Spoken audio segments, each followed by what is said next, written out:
folks, it's me, Michael Bach, your diversity dude, and it's time for another episode of Monday Morning Musings.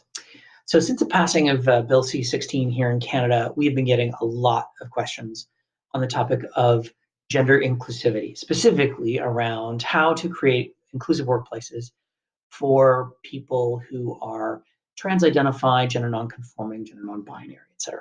And even more specifically around washrooms, what to do about washrooms. So I thought I'd give you a quick tutorial around washrooms. A lot of employers will have a big problem with providing gender neutral washrooms because they'll have large multi-use washrooms, washrooms for people who identify as female that have all stalls, or people who identify as male that have urinals and stalls. And unless you're doing a massive renovation of your facility, problem, right? So the advice I give is if you have a single-use stall, bathroom, a bathroom that traditionally would be for wheelchair users because your bigger washrooms are not wheelchair accessible, and we can have a conversation about that later. But that can become your gender neutral restroom. It's a quick way to create a safe space for your trans-identified people to go and have a pee. All it takes is just changing the signage. So that's kind of my number one recommendation. Making sure that the signage, though, is clear is probably my biggest bugaboo.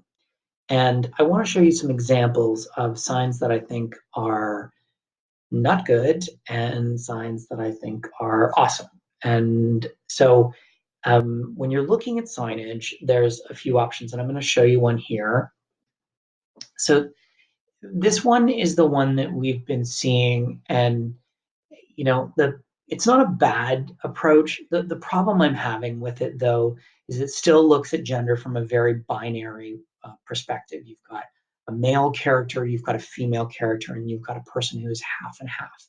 And the reality is that trans people and people who are gender non-conforming, gender non-binary, gender fabulous, as we like to call them, are not necessarily half man, half woman. They're not a unicorn or whatever the half man, half horse is. What is that called? Something. Anyway, that's not how it works. And while I think I appreciate what people are trying to do, it's not necessarily in the right direction. This one is a definite no. Whichever. Come on. I mean, don't be rude. I get what you're trying to do, but you're talking about a bathroom. You don't need to be funny with a bathroom. You're going to pee. Just stop with the funny. These two, there's one with the symbol of all genders and one with the symbol of all genders in the wheelchair. Again, I like where it's going. The only problem I have with it is if you don't know what that symbol means, it might be a little confusing. I, obviously, as somebody who kind of lives in this world, is very familiar with the symbol, but not everybody is. So this is my favorite here. This image to me transcends knowledge.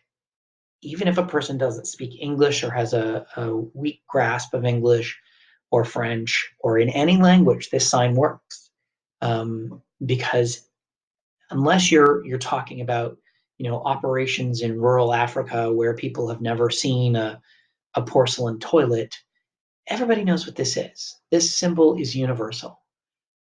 So if you're going towards signage, either one of these options is a really good choice, because it really is inclusive. It says everything that it needs to say about what the facility is. All of your restrooms should be wheelchair accessible, and I'm not going to go down that road right now, but maybe later. But this is either with or without the universal symbol for accessibility is a great option. Happy to answer any more questions that you might have on gender identity and expression in the workplace. Feel free to drop me a line. You can also leave a comment down below if you like. And remember to subscribe to my channel. There'll be a link somewhere here. And we will see you next week for another episode of Monday Morning Musings. Take care.